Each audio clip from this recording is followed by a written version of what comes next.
Hi అండి, నమస్తే అందరికీ. Welcome back to our channel Sumas తెలుగింటి రుచులు. ఎలా ఉన్నారండి? అందరూ బాగున్నారా? ఇవాళ ఇంకొక మంచి రెసిపీతో మీ ముందుకు వచ్చేసానండి. ఆ రెసిపీ ఏంటో తమ్నైల్ చూడంగానే మీకు అర్థమైపోయి ఉంటుంది. మీరు ఎప్పటి నుంచో ఎదురు చూస్తున్న రెసిపీ అండి, చికెన్ దమ్ బిర్యానీ. హైదరాబాదీ స్టైల్లో చికెన్ దమ్ బిర్యానీ ప్రిపేర్ చేశాను. చాలా బాగా కుదిరిందండి. చూడండి పొడి పొడిలాడుతూ ఎలాగుందో.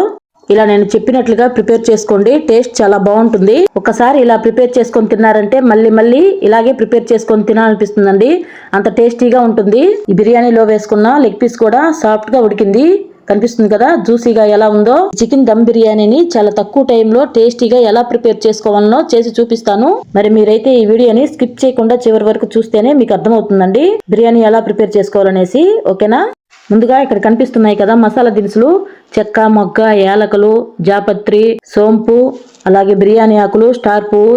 ఇవన్నీ మీకు తెలిసినవే కదా. ఇలా ప్లేట్లో అన్ని సెపరేట్ గా పెట్టేసుకొని పక్కన ఉంచుకుందామండి.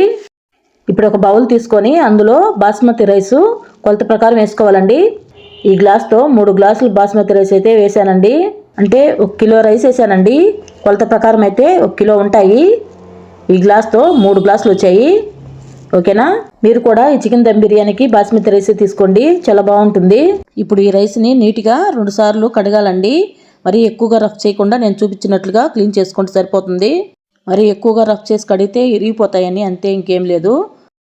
ఇలా నీట్గా 2 సార్లు కడిగిన తర్వాత ఇప్పుడు ఈ రైస్లో వచ్చేసి వాటర్ పోసుకోవాలి. ఈ వాటర్ వచ్చేసి 1కి 4 చొప్పున వాటర్ పోసుకోండి, సరిపోతాయి. ఇప్పుడు ఇందులో వచ్చేసి ఇందాక చూపించాం కదా మసాలా దినుసులు, చెక్క, మొగ్గ, అవి చూపించాం కదా, అవి కొంచెంగా ఇందులో వేసుకోవాలండి. చెక్క 2 పీసులు వేసానండి, కనిపిస్తున్నాయి కదా. అలాగే స్టార్ పువ్వు, 2 యాలకులు, కొంచెం సాజీరా, 2 లవంగాలు, ఇవన్నీ వేసేసి ఇప్పుడు ఇందులో సాల్ట్ కూడా వేసుకోవాలండి. తగినంత సాల్ట్ కూడా వేసుకొని ఇవన్నీ వేసిన తర్వాత ఇప్పుడు మూత పెట్టేసి 1 గంట కానీ లేదా అరగంట అయినా నాననివ్వాలండి. అప్పుడే పొడి పొడిలాడుతూ సాఫ్ట్గా చాలా బాగుంటుందండి రైసు. తర్వాత వచ్చేసి ఫ్రైడ్ ఆనియన్స్ కోసం పెద్ద సైజు 3 ఆనియన్స్ తీసుకున్నాను. ఇప్పుడు వీటిల్ని ఎలా కట్ చేసుకోవాలనో చూపిస్తాను చూడండి. నిలువు కాకుండా ఇలా అడ్డానికి కట్ చేసుకోవాలి. మరి సన్నగా కట్ చేసుకోవాలండి, సన్న పీసెస్గా. చూస్తున్నారు కదా, ఇలా కట్ చేసుకోవాలి మొత్తము. ఇలా ఆనియన్స్ మొత్తము కట్ చేసిన తర్వాత వీటిని ఇలా నలిపితే పీసులుగా వచ్చేస్తాయండి విడివిడిగా. ఇలా ఆనియన్స్ సపరేట్ పీసెస్గా అయిపోతాయి, కనిపిస్తున్నాయి కదా. ఇలా సన్నగా కట్ చేసుకోవాలండి. ఓకేనా? ఇప్పుడు వీటిని పక్కన ఉంచుకుందాము. ఇప్పుడు మిక్సీ జార్ తీసుకొని పచ్చి మసాలా ప్రిపేర్ చేసుకుందాము. దీనికి పచ్చిమిర్చి పెద్ద సైజు 3 తీసుకున్నానండి, బాగా ఘాటుగా ఉన్నాయి. మామూలుగా కొంచెం ఘాటు తక్కువ అలా ఉంటే 6-7 అయినా వేసుకోవచ్చండి. ఇవి ఘాటుగా ఉన్నాయి కాబట్టి 3 వేసాను, సరిపోతాయి. నెక్స్ట్ ఇందులోనే పుదీనా, కొత్తిమీర కూడా వేసుకోవాలండి. ఇప్పుడు కొంచెం వాటర్ వేసి ఇలా మెత్తగా పేస్ట్లా గ్రైండ్ చేసుకోవాలి. ఇప్పుడు దీన్ని కూడా పక్కన ఉంచుకుందాము. ఇప్పుడు నెక్స్ట్ వచ్చేసి ఇప్పుడు ఈ చికెన్ దమ్ బిర్యానీకి 1 కిలో చికెన్ తీసుకున్నానండి. ఇప్పుడు వచ్చేసి ఇందులో 1 స్పూను పసుపు, 2 స్పూన్లు కారం అండి. ఇందాక పచ్చిమిర్చి వేసాం కదా, సరిపోతుంది. అలాగే తగినంత సాల్ట్ కూడా వేసుకోవాలి. తర్వాత వచ్చేసి ఒక 2 స్పూన్లు గరం మసాలా వేసుకోవాలండి. 2 స్పూన్లు గరం మసాలా వేసుకోవాలి. తర్వాత వచ్చేసి కొత్తిమీర, పుదీనా కూడా వేసుకోవాలండి ఇందులోనే. ఇప్పుడు నిమ్మకాయ కట్ చేసుకొని 2 పీసులు వస్తాయి కదా, దాంట్లో 1 పీస్ చాలండి. ఇలా పిండుకోవాలి. నిమ్మకాయ చెక్క 1 చెక్క సరిపోతుంది. పిండిన తర్వాత నెక్స్ట్ 1 కప్పు పెరుగు వేసుకోవాలి. చిన్న సైజు కప్పు అండి, ఆ కప్పుతో 1 కప్పు వేసాను. ఈ పెరుగు సరిపోతుంది. ఇప్పుడు వచ్చేసి వీటిని మొత్తం ఒకసారి కలుపుకుందాము. ఇందులోనే ఒక 2 టీ స్పూన్లు అల్లం వెల్లుల్లి పేస్ట్ కూడా వేసుకోవాలండి. ఫ్రెష్గా తయారు చేసి వేసుకోండి, బిర్యానీకి టేస్ట్ చాలా బాగుంటుంది. ఇప్పుడు వచ్చేసి ఇదంతా ఉప్పు కారం బాగా కలిసేటట్లుగా కలుపుకోవాలండి. అల్లం వెల్లుల్లి పేస్ట్ అన్నీ కలిసేటట్టు కలుపుకోవాలి. ఇలాగా కలిపిన తర్వాత ఒక 10-15 నిమిషాలు మూత పెట్టేసి పక్కన ఉంచుకుందామండి. ఈలోపు ఈ మసాలా అంతా బాగా పడుతుంది ముక్కలకి. ఇప్పుడు నెక్స్ట్ వచ్చేసి స్టవ్ వెలిగించుకొని స్టవ్ మీద ఒక మందపాటి గిన్నె పెట్టుకోవాలండి బిర్యానీకి. ఇప్పుడు ఈ గిన్నె కొంచెం హీట్ అయిన తర్వాత ఒక 4 స్పూన్ల వరకు ఆయిల్ వేసుకోవాలి. నెక్స్ట్ వచ్చేసి ఇందులోనే ఒక 2 స్పూన్లు నెయ్యి కూడా యాడ్ చేశాను. ఇప్పుడు మనం వేసుకున్న ఈ నెయ్యి బాగా కరగాలి. బాగా కరిగి ఆయిల్ కానీ నెయ్యి కానీ బాగా హీట్ అవ్వాలండి. బాగా హీట్ అయిన తర్వాత మనం ముందుగా కట్ చేసి పెట్టుకున్నాం కదా, ఆ ఆనియన్స్ ముక్కలు వేసుకోవాలండి. ఈ ఆనియన్స్ని ఫ్రైడ్ ఆనియన్స్గా బాగా నీట్గా ఫ్రై చేసుకోవాలి, డీప్ ఫ్రై. ఇవి ముఖ్యంగా బాగా ఆయిల్ హీట్ అయిన తర్వాత వేసుకోవాలండి, లేకపోతే ఈ ఆనియన్స్ ఫ్రై అవ్వాలంటే చాలా టైం పడుతుందండి. అందుకని బాగా ఆయిల్ కాగిన తర్వాత వేసుకోవాలి. ఇప్పుడు ఈ ఆనియన్స్ బాగా గోల్డెన్ బ్రౌన్ కలర్ వచ్చేంత వరకు ఫ్రై చేసుకోవాలండి. ఇప్పుడు ఈ ఆనియన్స్ ఇలా కలర్ మారితే సరిపోతుంది. ఇప్పుడు వీటిని ప్లేట్లోకి తీసుకుందాము. మరీ ఎక్కువగా ఫ్రై అయినా మాడిపోతాయండి, టేస్ట్ బాగోవు. ఇలా ఫ్రై అయితే సరిపోతుంది. ఇప్పుడు వీటన్నిటిని ప్లేట్లోకి తీసుకుందాము. ఇవి చల్లారే కొద్దీ పొడి పొడిగా వచ్చేస్తాయండి. ఒక 5 నిమిషాలు చల్లారితే చాలు, పొడి పొడిగా వచ్చేస్తాయి. ఈ ఫ్రైడ్ ఆనియన్స్ మొత్తం ఇలా ప్లేట్లోకి తీసుకున్న తర్వాత ఇప్పుడు వచ్చేసి ఇందులో ఆయిల్ తగ్గింది అనుకుంటే కొంచెం ఆయిల్ అయినా వేసుకోవచ్చండి. ఆయిల్ ఎక్కువగా కావాలనుకున్న వాళ్ళు వేసుకోవచ్చండి. నేనైతే వేయట్లేదు, ఇది సరిపోతుంది. ఇప్పుడు వచ్చేసి ఇందులో ఈ మిగతా ఈ చెక్క మొగ్గ ఇవన్నీ మసాలా దినుసులు ఉన్నాయి కదా, ఇవి వేసుకోవాలండి. ఇందాక రైస్ నానబెట్టేటప్పుడు వేసాం కొంచెం, మిగతా వచ్చేసి ఇందులో వేసేసుకోవాలి. ఓకేనా. ఇప్పుడు నెక్స్ట్ వచ్చేసి ఇవి బాగా కొంచెం ఫ్రై అయిన తర్వాత పచ్చిమిర్చి, కొత్తిమీర, పుదీనా పేస్ట్ ఉంది కదా, ఇందాక మిక్సీ వేసి పెట్టుకున్నాం కదా, అది వేసేసుకోవాలండి. ఇది కొంచెం పచ్చి వాసన పోయేంత వరకు ఆయిల్లో ఫ్రై చేసుకోవాలి.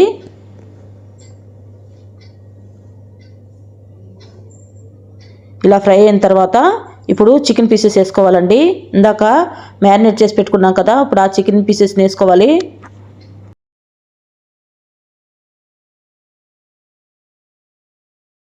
ఈ చికెన్ పీసెస్ని మొత్తం ఇలా వేసుకున్న తర్వాత ఇదంతా కలపాలండి.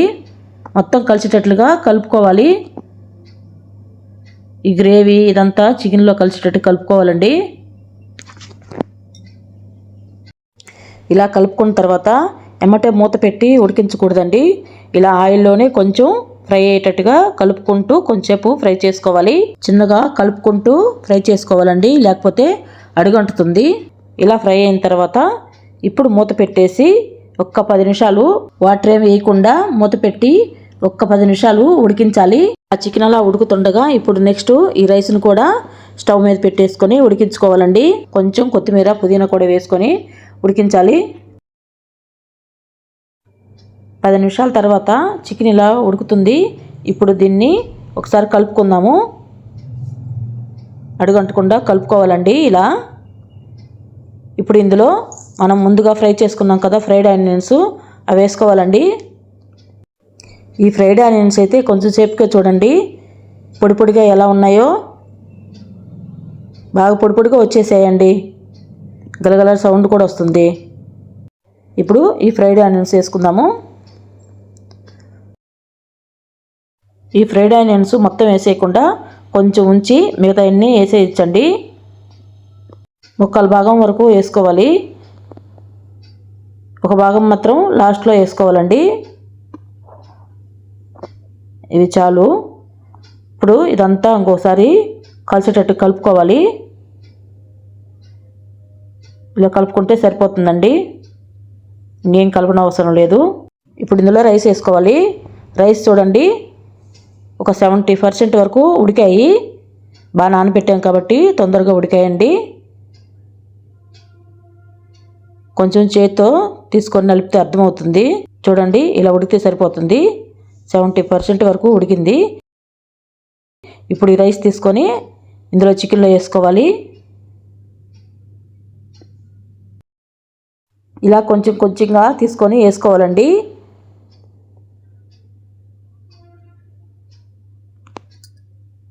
ఇలా ఈ గెరటితో వేస్తే వాటర్ ఏం రావు, నీట్గా రైస్ వరకు పొడి పొడిగా వచ్చేస్తుందండి. ఇలా జల్లించినట్టు వేసుకోవాలి. రైస్ మొత్తము ఇలాగే వేసుకోవాలండి.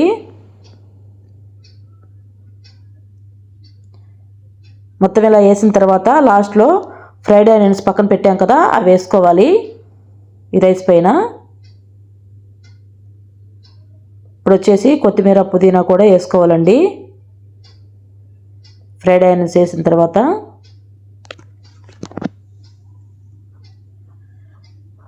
ఇప్పుడు ఇందులో కొంచెం వాటర్లో ఫుడ్ కలర్ కలిపి లైట్గా కలిపానండి, కనిపిస్తుంది కదా, కొంచెం అక్కడక్కడ లైట్గా వేస్తున్నానండి.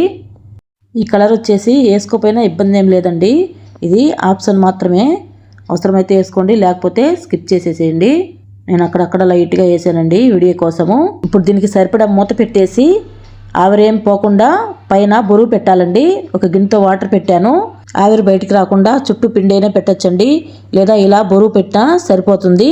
ఇప్పుడు సిమ్లో పెట్టేసేయాలండి. మొత్తము స్టవ్ని సిమ్లో పెట్టేసి ఒక 20 నిమిషాల పాటు ఉంచుకోవాలి.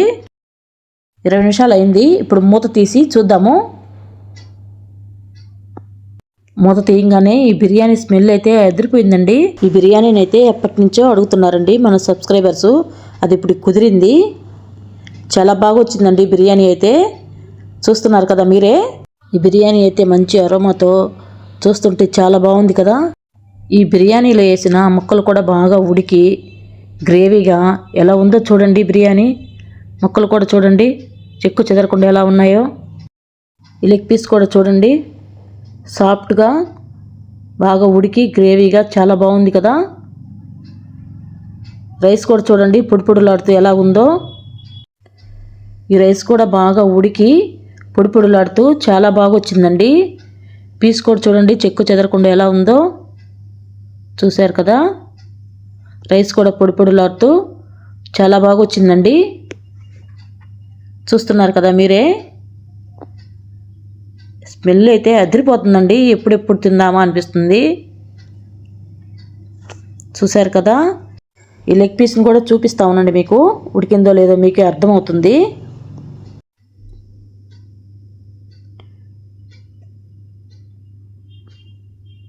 చూడండి లెగ్ పీస్ కూడా సాఫ్ట్గా ఉడికింది. గ్రేవీగా పీస్ అయితే చాలా బాగుంది కదా.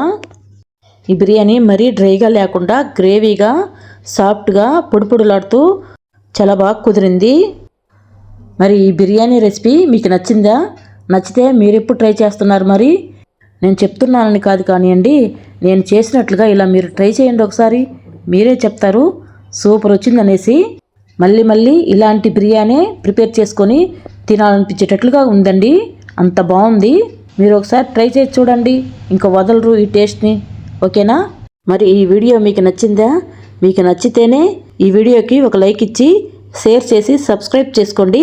మరొక మంచి రెసిపీతో మరొక వీడియోలో కలుద్దాం. అందాక బాయ్ అండి. Thanks for watching.